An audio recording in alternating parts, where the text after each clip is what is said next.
What you see here is $10,000 on the table. You can take this money as a loan, but I will charge you a little bit of interest rate. Like most people, you take the money and you go buy a nice car. But in 10 years, it's time to pay me back. And because of interest rates, now you owe me $20,000 and not 10. You will say, I don't have money to give you. And if you don't, I take your car and a piece of your house. Damn. This is how debt works. And after 3 years of traveling the world, I noticed that this is exactly what China is doing. For example, take the small island nation of Sri Lanka. This developing country needs money and China has a lot of it. So Sri Lanka took billions of dollars in Chinese loans. It was easy money just there to be taken. And with that, they built skyscrapers, highways, airports, and shipping ports. The country grew and prospered. But few years later, this easy money came with interest rates, and Sri Lanka was so much in debt that it couldn't pay back China its money.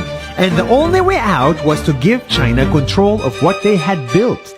In other words, Sri Lanka lost a piece of its home to China because of debt.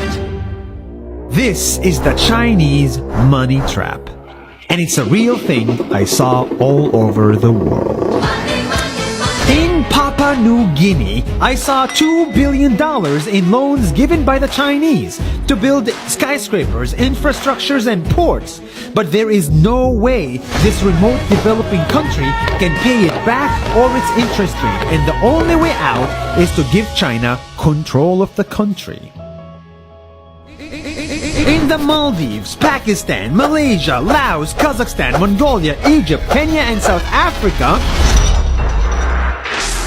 the same thing is happening, and many countries are struggling to pay back Chinese loans. If you look closely, all these infrastructure projects like highways, ports, and bridges connect to China through the sea or through the land to form something far bigger, far more powerful than just a bridge. A new Silk Road.